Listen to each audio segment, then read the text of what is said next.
మత్తు పదార్థాలు సేవించి చిత్తుగా మత్తులోకి చేరిపోవడం ఇప్పుడు ఫ్యాషన్గా మారినట్లుంది. ప్రత్యేకించి పెద్ద నగరాల్లో ఈ తరహా కల్చర్ నానాటికీ పెరిగిపోతుంది. భాగ్యనగరిగా కీర్తిగాంచిన హైదరాబాద్లో అయితే ఈ తరహా కల్చర్ మరింత పెరిగిందనే చెప్పాలి. ఎందుకంటే బడా సాఫ్ట్వేర్ కంపెనీలతో పాటు సినీ రంగానికి చెందిన జల్సారాయుళ్లు అక్కడే తిష్టవేస్తున్నారు కాబట్టి. ఎప్పటికప్పుడు డ్రగ్స్ విక్రయిస్తున్న ముఠాలను పోలీసులకు చిక్కుతున్నా కొన్ని సందర్భాల్లో మాత్రమే ప్రముఖుల పేర్లు బయటకి వచ్చాయి. అలా డ్రగ్స్తో సంబంధం ఉందని పేర్లు బయటకు వచ్చిన ప్రముఖులు కూడా చిన్న చిన్న మూవీ ఆర్టిస్టులతో పాటు లక్షల్లో వేతనాలు తీసుకుంటున్న సాఫ్ట్వేర్ ఇంజనీర్లు, బడా బాబుల పిల్లల పేర్లే ఉన్నాయి. తాజాగా నిన్న 3 సభ్యులతో కూడిన డ్రగ్స్ ముఠాను ఎక్సైజ్ ఎన్ఫోర్స్మెంట్ పోలీసులు అరెస్టు చేశారు. ఈ 3 వద్ద ఉన్న వివరాలను పరిశీలించిన సదరు విభాగం పోలీస్ చీఫ్ అకున్ సబర్వాల్ ఆశ్చర్యపోయారట.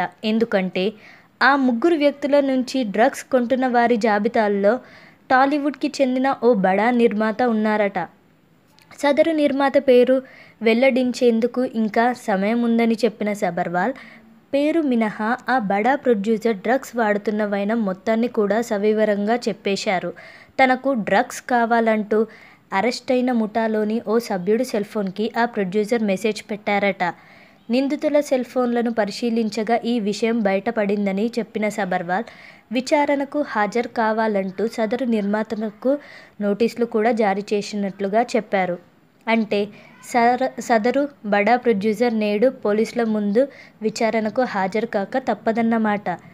నిందితుల సెల్ఫోన్కి ఆ నిర్మాత నుంచి వచ్చిన మెసేజ్ వాస్తవమా కాదా అన్న విషయం తేల్చుకునేందుకు సదరు నిర్మాతను విచారణకు హాజరు కావాలని ఆదేశాలు జారీ చేశామని సబర్వాల్ చెప్పారు.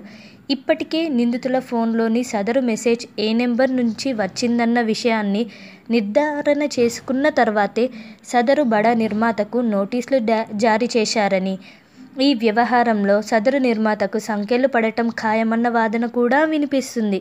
ఇప్పుడు ఆ నిర్మాత ఎవరన్న విషయంపైనే సర్వత్రా చర్చ జరుగుతోంది. మరి కొన్ని గంటల్లోనే సదరు నిర్మాతకు సంబంధించిన పూర్తి వివరాలు వెల్లడి కానున్నాయి. మరి ఆ పేరు బయటకి వస్తే టాలీవుడ్ ఏ మేరకు షాక్ అవుతుందో చూడాలి. Thanks for watching. Please subscribe.